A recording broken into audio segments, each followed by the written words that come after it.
Lovely and cute kids, welcome again to our channel बच्चों की दुनिया। चलिए देखते हैं आज की कहानी।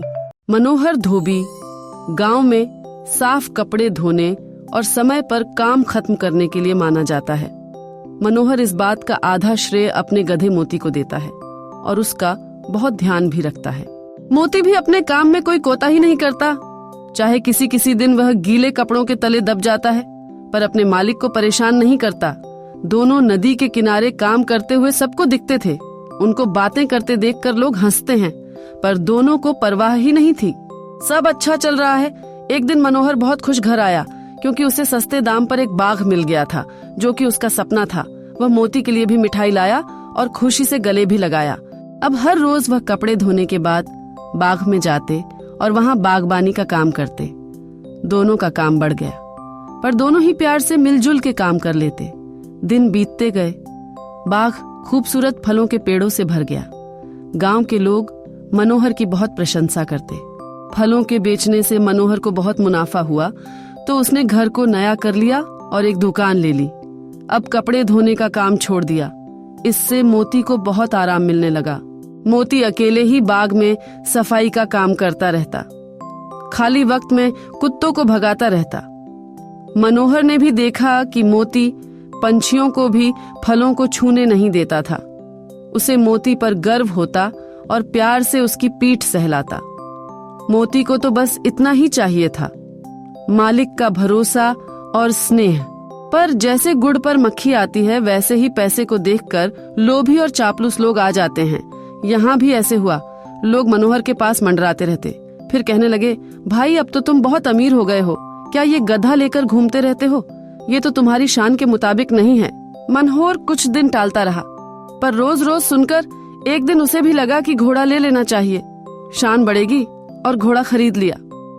अगर आपको ये कहानी पसंद आ रही है तो प्लीज इसे लाइक और शेयर जरूर करें। घोड़े के आने के बाद मनोहर मोती को भूल गया। बाग में आता, पर मोती से बात नहीं होती।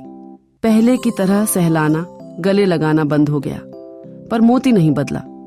वह आज भी अपना काम पूरी लगन और मेहनत से करता रहता। इस साल आम की फसल बहुत अच्छी हुई थी। मनोहर बहुत खुश था। सब आम समय पर लकड़ी के बक्सों में बंद करके रख दिए। अगले दिन उन्हें मंडी में बेचने के लिए ले जाना था, पर रात में बहुत सारे कुत्ते बाग में घुस गए। बाग में सिर्फ मोती ही था। मोती ने देखा कि कुत्ते आम के बक्सों की तरफ बढ़ रहे हैं, तो वह बीच में कूद गया। कुत्तों ने मोती को जगह जगह से तीखे नाखून और दांतों से काटा, पर वह डटा रहा, अकेला ही उनसे भिड़ता रहा। मोती ने दुल्लत्ती मार मार के उनको भगा दिया। मोती और कुत्तों की लड़ाई बहुत देर चली। आखिर कुत्तों को भागना पड़ा। कुछ आम जो जमीन पर बिखरे हुए थे, कुत्ते उन्हें लेकर भाग गए। गांव की गलियों में बैठकर कुत्तों ने वह आम खा लिए। गांव वालों ने देखा, कुत्तों ने आम खाकर कचरा फैला दिया है। मनोहर के दोस्त बोले, लगता है ये तो तुम्हारे बाघ के हैं। तुम तो बहुत कहते थे, मेरा मोती तो पंछियों को भी फल छूने नहीं देता। यहाँ तो उसने कुत्तों को दावत करा दी। लोगों ने हंस हंस कर मनोहर का मजाक उड़ाया। मनोहर को बहुत तेज गुस्सा आया और वह एक लाठी लेकर बाग की तरफ बढ़ा। अभी मनोहर बाग के पास पहुंचा था कि उसे वहाँ कचरा फैला दिखाई दिया। उसने आव देखा न ताव, डंडे से मोती को पीटने लगा। गुस्से में उसे मोती के घाव भी नहीं दिखे। मोती रो रहा था। शायद उसे डंडे की मार का इतना दर्द नहीं था जितना दर्द उसे भरोसा टूटने का हुआ था। मनोहर बदल गया था। उसने मोती पर विश्वास ही नहीं किया। निराश होकर मोती चुपचाप वहाँ से चला गया। मनोहर का गुस्सा जब शांत हुआ तो उसने देखा कि आम के लगभग सारे बक्से सही सलामत पड़े थे। कुछ नुकसान हुआ ही नहीं था। अब रोने की बारी मनोहर की थी। उसे खुद पर बहुत गुस्सा आ रहा था।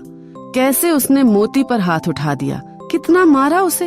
मनोहर ने मोती को बहुत ढूंढा, पर वह तो जैसे गायब ही हो गया था। बहुत दिन मनोहर उसे ढूंढता रहा। मनोहर को अच्छे से पता था कि गधे कभी रास्ता नहीं भूलते। अगर मोती नहीं मिल रहा, इसका मतलब उसका दिल टूट गया है और वह वापस नहीं आना चाहता। मनोहर को बाग की रखवाली के लिए नए चौकीदार रखने पड़े, पर चौकीदार काम के वक्त सो जाते, खुद ही फल चुरा के घर ले जाते।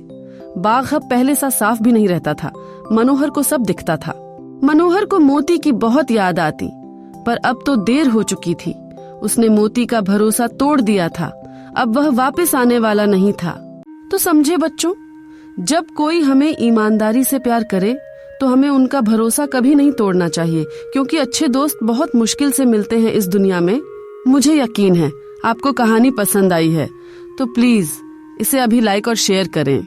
हर रोज एक नई कहानी को सुनने के लिए हमारे चैनल बच्चों की दुनिया को सब्सक्राइब करें।